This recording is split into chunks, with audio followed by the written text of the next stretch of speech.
Quiero darles la bienvenida a todos a nuestro taller Cuidado informado sobre el trauma, creando una cultura de sanación. Mi nombre es doctora Navarrete, soy profesora aquí en la Universidad de Vanguard y enseño en el programa contra la trata de personas. También dirijo grupos terapéuticos y talleres educativos con sobrevivientes de la trata de personas a través del proyecto Alabaster Jar, la cual es una organización que proporciona recursos y vivienda a los sobrevivientes de la explotación sexual y la trata de personas en el condado de San Diego. Es un honor y un placer para mí poder compartir este mensaje en español con ustedes.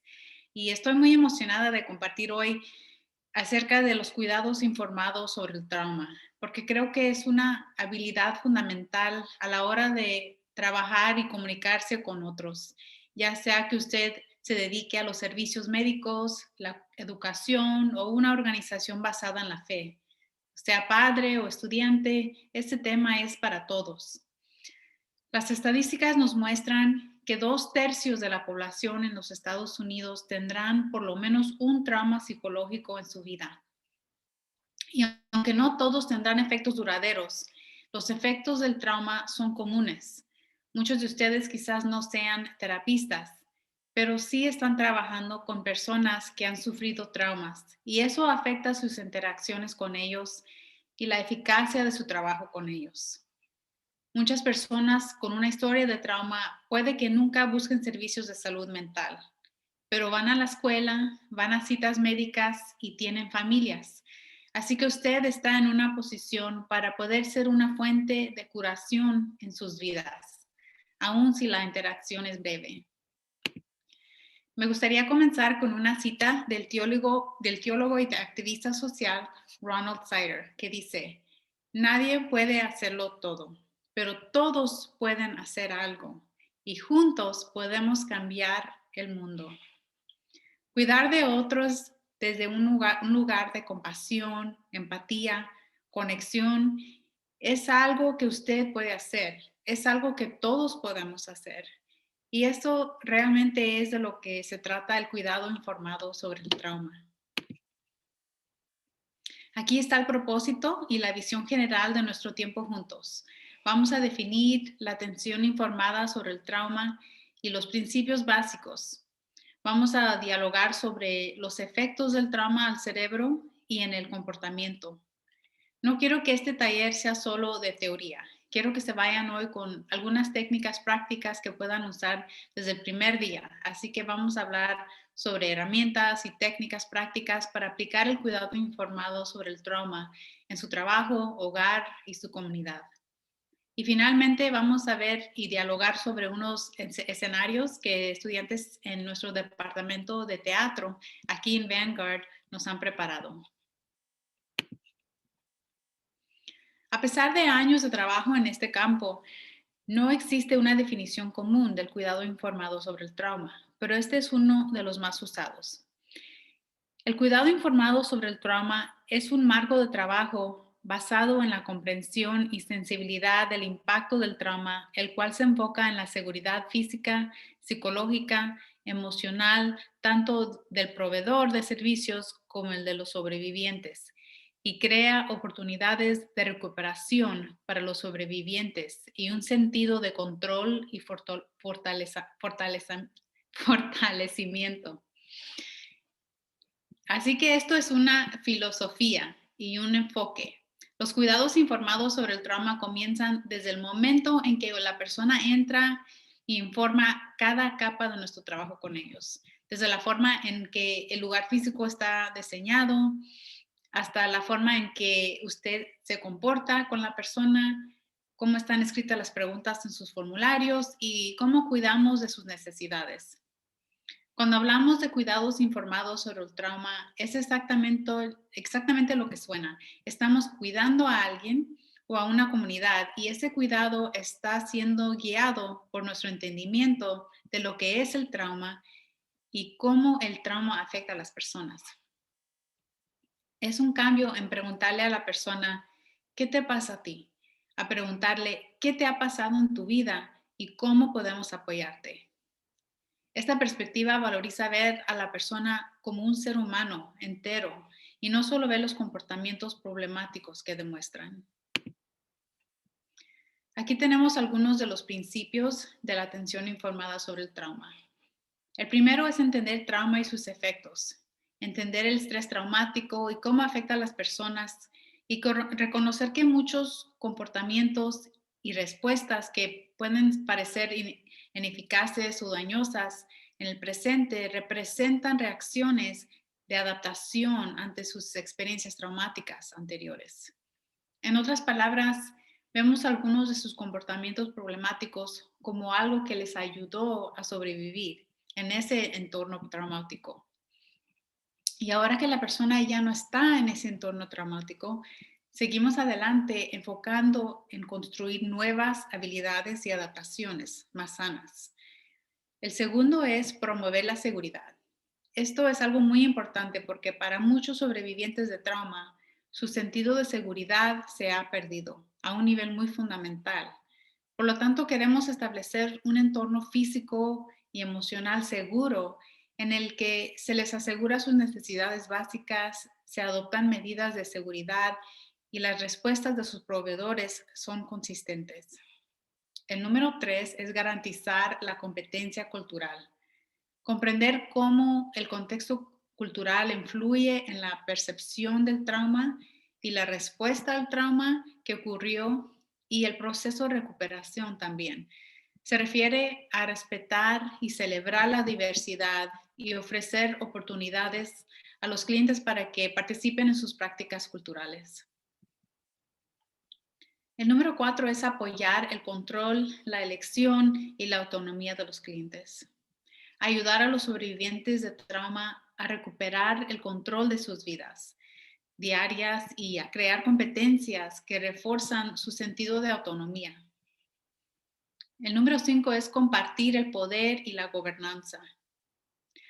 Promover la igualdad de diferencias de poder entre usted y el sobreviviente del trauma y compartir la toma de decisiones. Esto puede ser en relación a decisiones cotidianas, igual como la creación de políticas y los procedimientos. El número 6 es integración de servicios. Mantener una visión integral de los clientes o estudiantes y su proceso de sanación y asegurar que haya buena comunicación entre los proveedores y diferentes sistemas de atención para brindarles los servicios que ellos necesitan. Se trata de unir nuestro pueblo, unir nuestra comunidad para apoyar las necesidades de los sobrevivientes del trauma. El número 7 es la sanación se produce en las relaciones. El creer que establecer relaciones seguras, auténticas y positivas pueden ser correctiva y restaurativa para los sobrevivientes. En mi trabajo como especialista de salud mental, he tenido el honor de trabajar con personas que han tenido una variedad de traumas, desde los sobrevivientes del genocidio en Ruanda a niños huérfanos en diferentes países y mujeres víctimas de la trata. Y un hilo común es que el trauma suele suceder dentro del contexto de las relaciones. Por lo tanto, la sanación también debe ocurrir en el contexto de relaciones reparadoras y positivas. El número 8 es la recuperación es posible. Comprender que la recuperación es posible para todos, independientemente de lo vulnerable que pueden parecer. Inculcar la esperanza y centrándose en la fuerza y la resistencia del sobreviviente y establecer metas enfocadas en el futuro. Así que nuestro primer principio del cuidado informado sobre el trauma es entender el trauma y sus efectos. Según la Administración de Abuso de Sustancias y Servicios de Salud Mental en los Estados Unidos, el trauma resulta de un acontecimiento, una serie de acontecimientos o un conjunto de circunstancias que sufre una persona, ya sea física o emocionalmente perjudicial o amenazante, y que tiene efectos adversos duraderos sobre el funcionamiento y el bienestar físico, social, emocional o espiritual de la persona. Así que los acontecimientos traumáticos incluyen cosas como abuso físico, la violación, el descuido, accidentes de coche o pérdidas inesperadas. Estos tipos de acontecimientos pueden dañar el sentido de seguridad de una persona, su sentido de sí mismo y su capacidad de regular sus emociones y navegar las relaciones en su vida.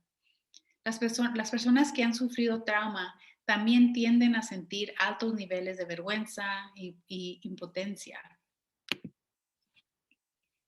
Creo que es útil tener un entendimiento básico de cómo el trauma afecta al cerebro, porque nos ayuda a entender por qué ocurren los cambios que vemos en las personas que han sufrido traumas. Según las imágenes del cerebro, algunas de las áreas principales que se ven afectadas por el trauma psicológico son la amígdala, el hipocampo y la corteza prefrontal. Aquí tenemos una imagen que nos demuestra dónde se encuentran estas estructuras dentro del cerebro. Se puede ver el hipocampo y la amígdala, y en la parte superior de delante del cerebro vemos la corteza prefrontal. El cerebro se desarrolla de abajo hacia arriba, lo que significa que la corteza prefrontal es el último en desarrollarse. Por hecho, no se desarrolla por completo hasta aproximadamente los 25 años de edad. Esta corteza prefrontal es la parte del cerebro donde ocurren el funcionamiento ejecutivo más avanzado del cerebro, como el poder aprender nueva información, nuestra habilidad de controlar nuestros impulsos, la personalidad y nuestro entendimiento de las consecuencias de nuestras acciones. También es responsable de mucho de nuestro comportamiento social. Cuando alguien ha sufrido trauma, y especialmente trauma repetido, esta parte del cerebro se altera y se activan los centros de miedo del cerebro, que vienen siendo la amígdala y el hipocampo. Y entonces es cuando vemos lo que se llama la reacción de lucha, huida o parálisis, o lo que a veces llamamos la respuesta de estrés agudo.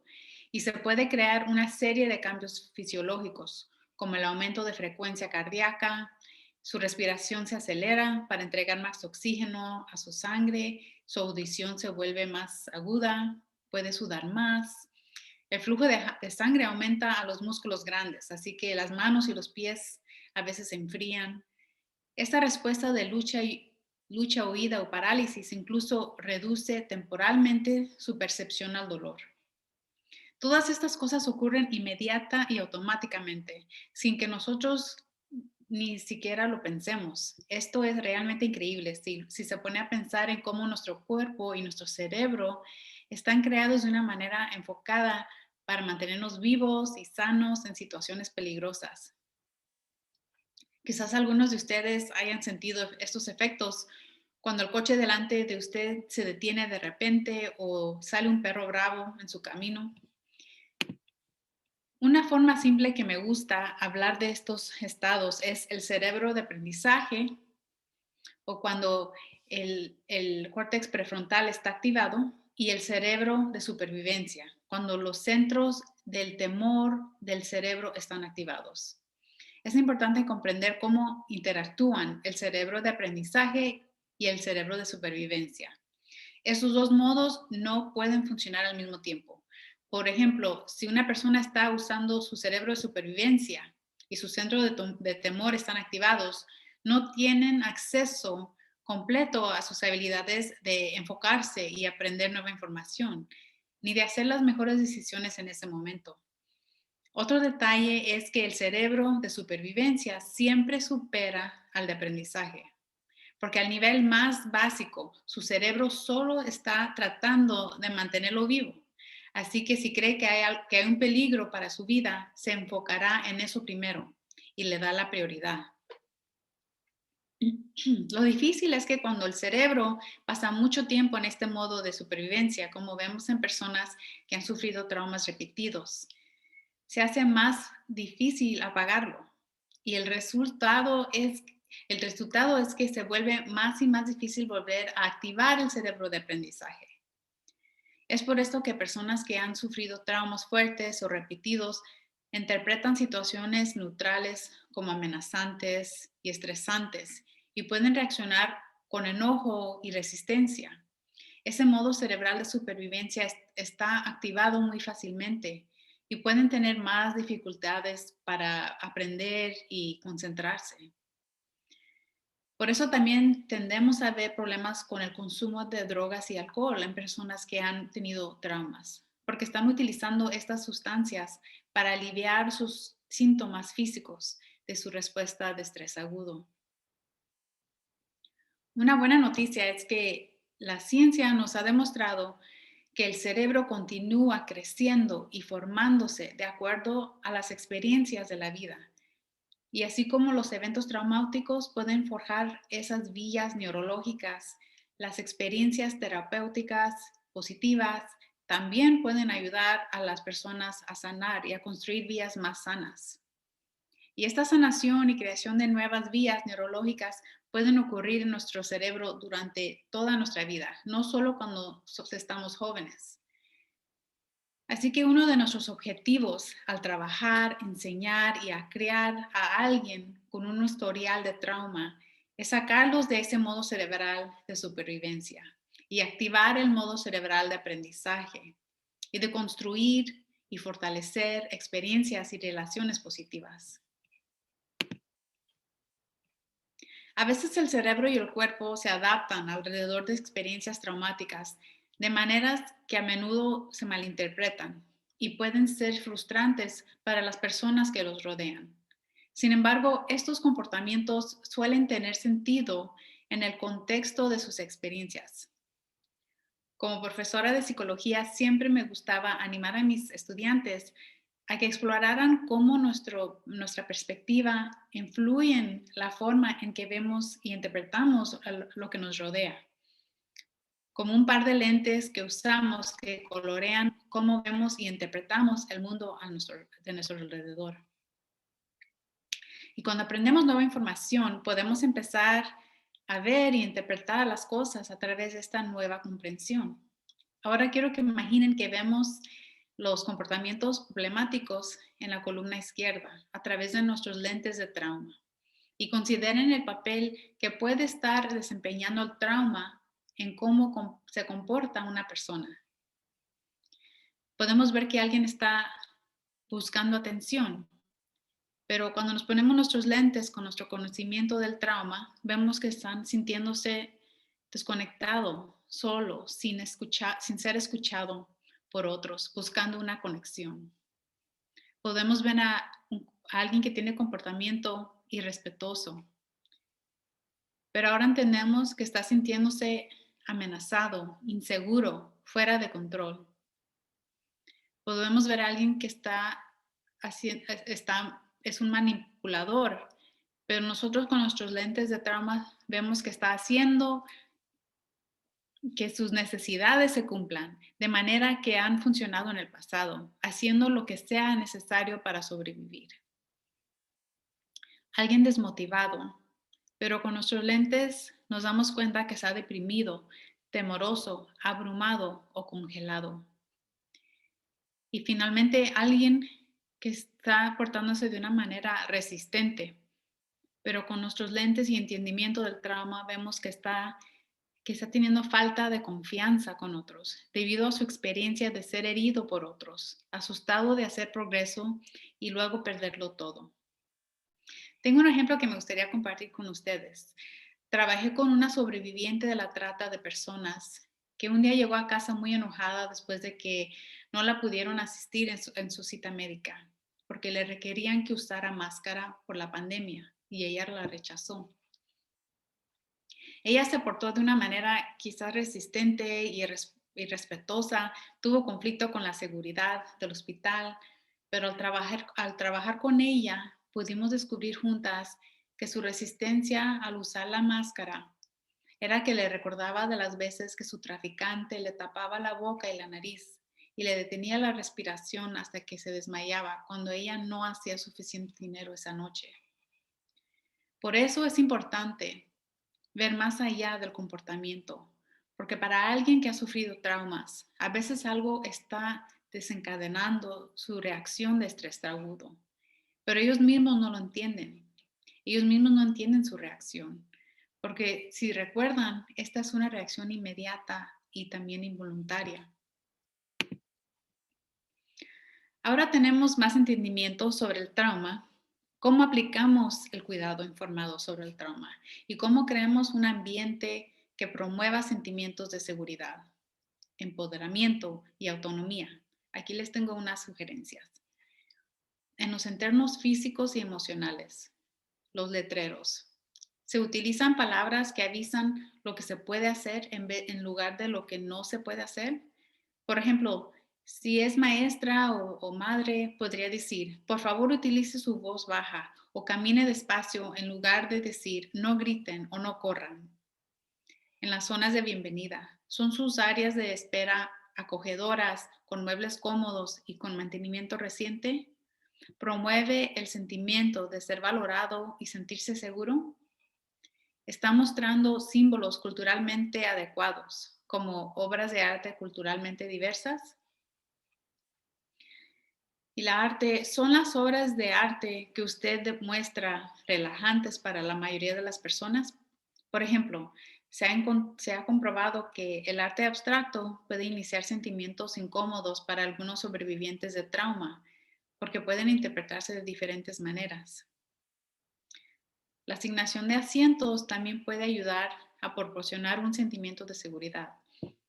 Por ejemplo, quizás el sobreviviente se siente más seguro si no está sentado muy cerca de los demás, o quizás prefiere tener acceso a las salidas. Proporcionar rutinas, horarios, estructura y normas predecibles. Y crear un ambiente de interacciones amables, tranquilizadoras y seguras. Aquí tenemos algunas sugerencias para las interacciones y los convivios. Proporcionar relaciones que sean honestas, transparentes y respetuosas.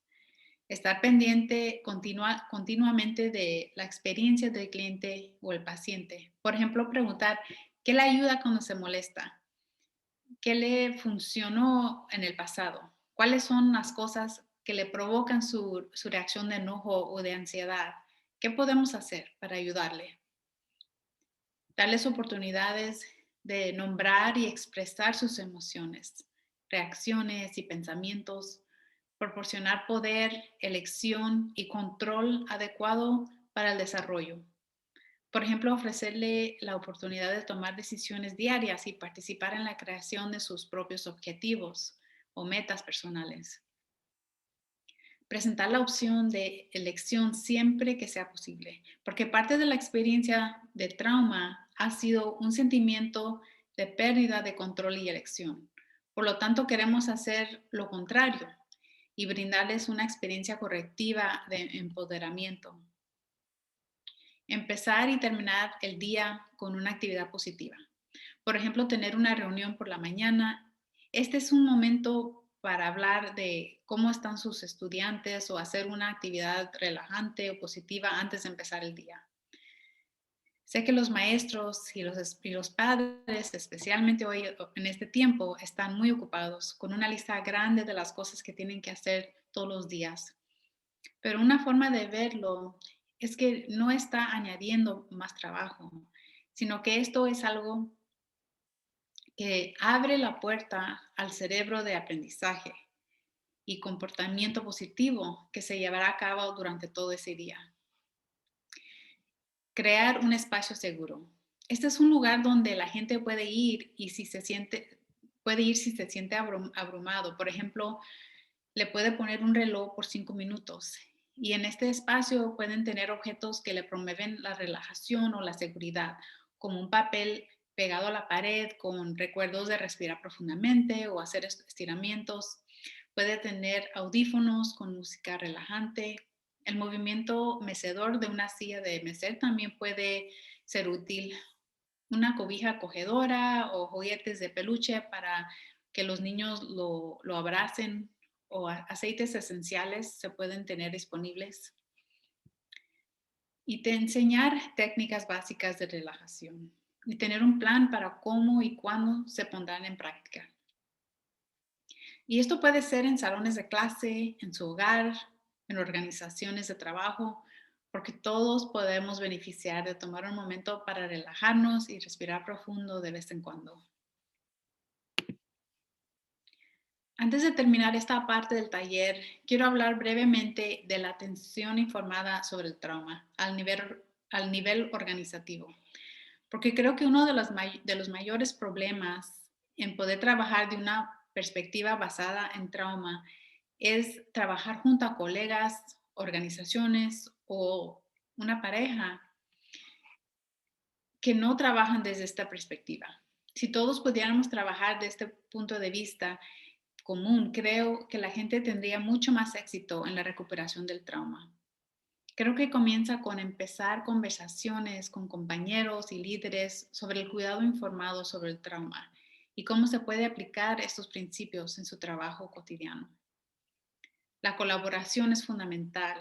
Si trabaja con familias o diferentes sistemas de atención, asegúrese que los líderes de su sistema están apoyando. Es importante reconocer que un cambio en la manera de pensar lleva tiempo. Este es un cambio en la cultura y la forma de pensar, así que es posible que no ocurra de la noche a la mañana y todos están en un punto de empiezo diferente en su entendimiento del cuidado informado sobre el trauma. Creo que es importante que haya una comprensión básica del cuidado informado sobre el trauma para todos, aún los que no prestan servicios directamente. Por ejemplo, los que hacen la limpieza, trabajadores de seguridad, asistentes administrativos, todo en ese entorno, porque sus acciones pueden desencadenar una respuesta de trauma en alguien, incluso cuando esa no sea su intención. Y finalmente, el cuidado informado sobre el trauma no se va a desempeñar igualmente en todos los sistemas. Hay principios básicos y comunes como los que presenté hoy, pero cómo los aplicamos dependerá del establecimiento o el sistema en el que trabajamos y el contexto histórico y cultural también. Aquí les tengo una lista de algunos libros y sitios web donde pueden encontrar más información sobre el trauma, información acerca de entrenamientos que están disponibles sobre este tema. Y esta presentación estará disponible a través del programa de Juga también. Ahora veremos tres escenas que nuestras estudiantes en el departamento de teatro prepararon para nosotros. Estas escenas siguen la vida de una joven llamada Madison. La primera escena toma parte en una sesión de clase de Zoom. Mientras veamos estas escenas, asegúrense que están observando con sus lentes de trauma puestos. And when you're finished with pages 57 through 59, please turn those in on Canvas. Following that, you can have a break until 10:50, and after the break, we will continue to work on— Told you, Mom, it's fine. Madison, please mute your microphone. Yes, Mom, I know.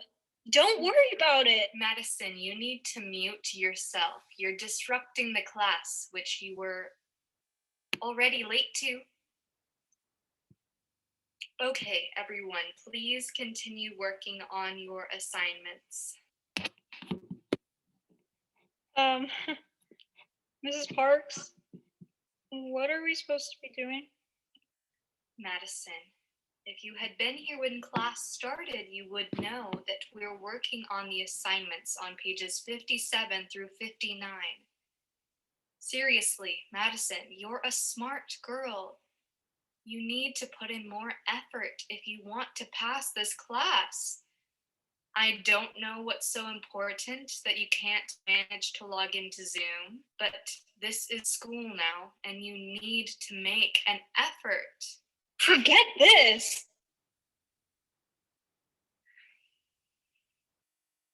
What Mrs. Parks doesn't know is that just getting on Zoom is so hard.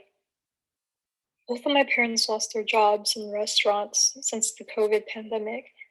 My grandma, who lived with us, recently just died. My mom cries all the time, and my dad, well, he just drinks. Sometimes it's not so bad. Sometimes he gets really angry and he's been hitting my mom. It's like all this pain and rage is focused on her, and it's not fair. As the oldest daughter, I know I need to help my mom, but I don't know what to do. I try to help my mom more with my little brothers and with cooking just to give her a break. Haven't been sleeping at night either because I can hear my parents arguing and arguing, and I'm always afraid that my dad will get so mad that he'll start hitting my mom again. It's just been so hard to focus lately. School just doesn't seem important anymore, and it's not like I get to see my friends. No one even knows what I'm going through or seems to care, except maybe Tony, this guy I met online. He started following me and then we started texting. He's the only one who gets me now.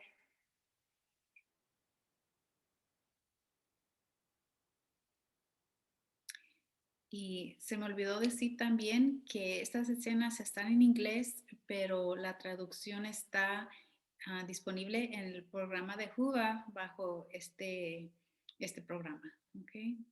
Durante su sesión de clase podemos ver señales que sugieren que Madison estaba pasando por un tiempo difícil en casa.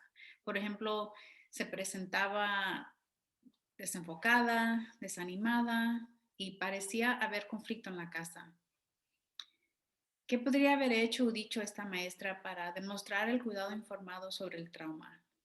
Pudiera haber reconocido que el comportamiento de Madison sugiere que hay más de lo que estamos viendo.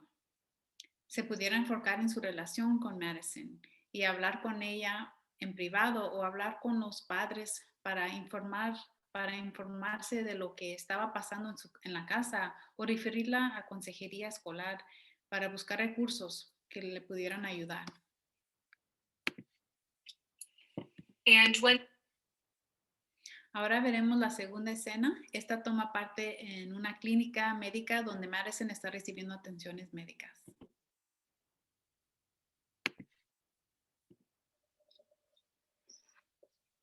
Hi, Madison. Sir, if you could just sit over there while I take a look at Madison. Oh, it looks like you got a nasty cut above your eye. Let me take a look. Oh, you got some bruising around your neck and under your chin. How did that happen? Oh, I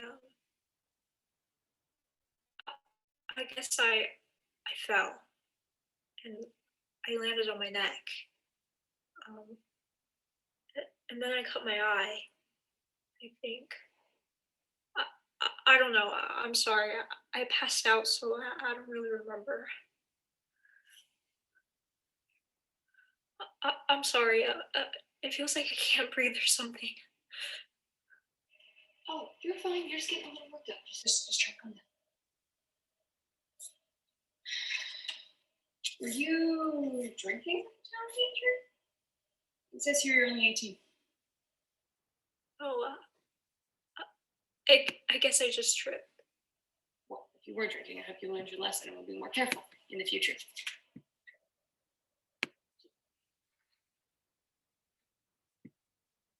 let's get you stitched up.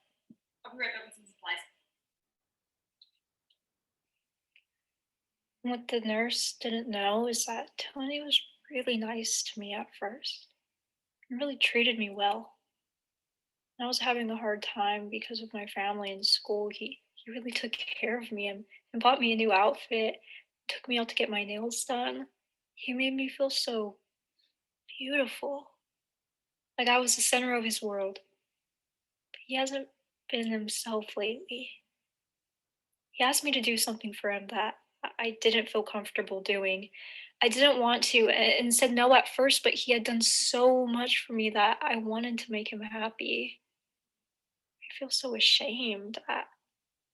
I don't feel like I could ever tell anyone what I did. I never thought that he would ever do anything like that. He asked me to do it again, and I said no. And I made him so mad that he started hitting me and even strangling me.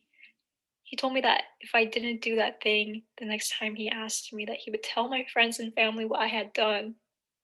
He said he was sorry for hitting me and that he would never do it again. I don't know if he will ever forgive me. I don't know what to do.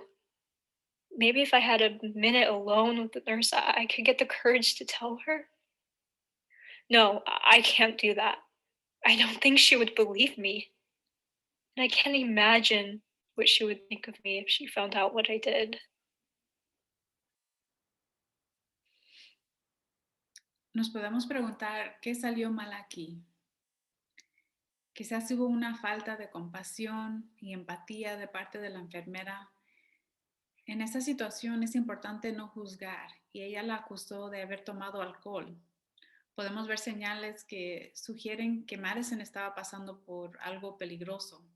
Por ejemplo, el muchacho que la acompañó. Madison volteaba a verlo antes de contestar buscando su aprobación.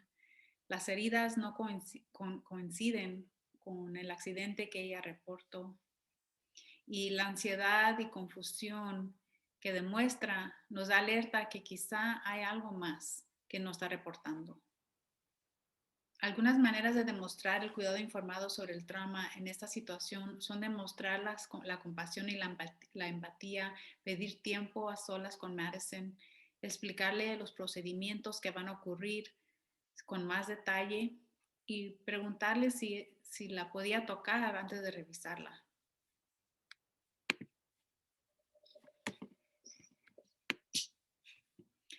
Ahora veremos la tercera y última escena.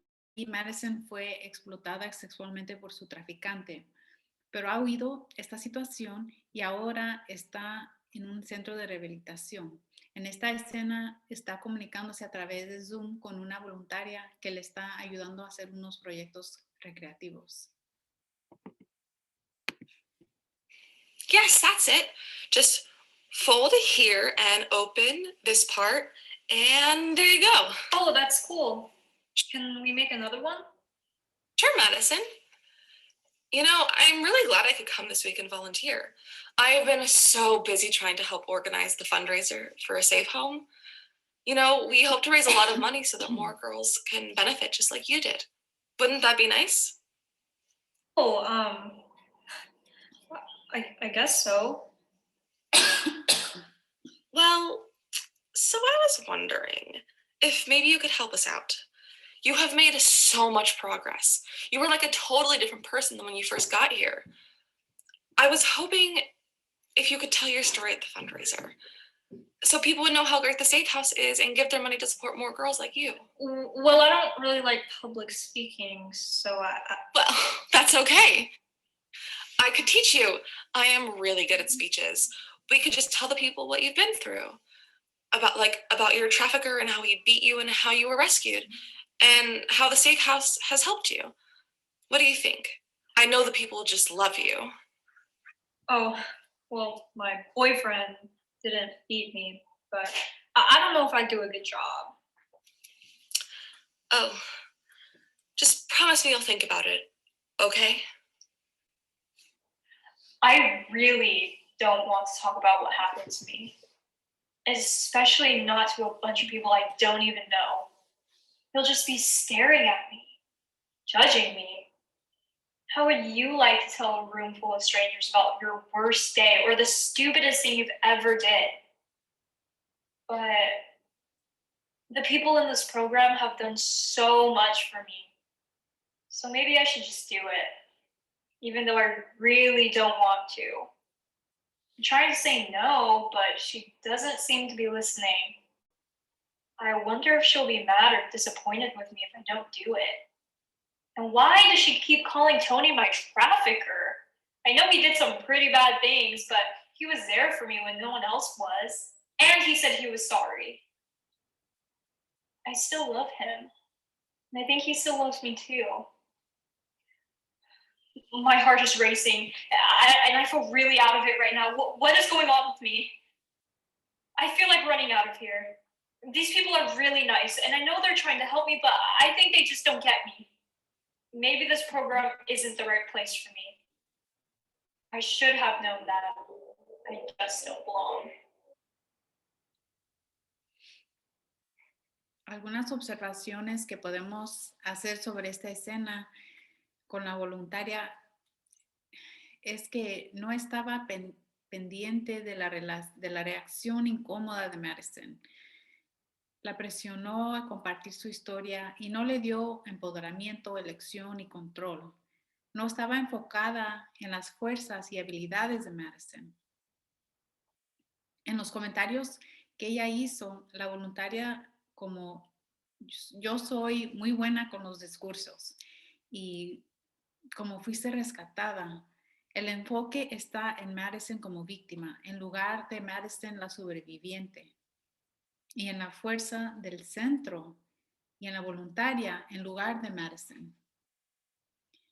Le llamó su traficante. Quizás aún no estaba lista Madison para entender la realidad de esa relación y necesita más tiempo.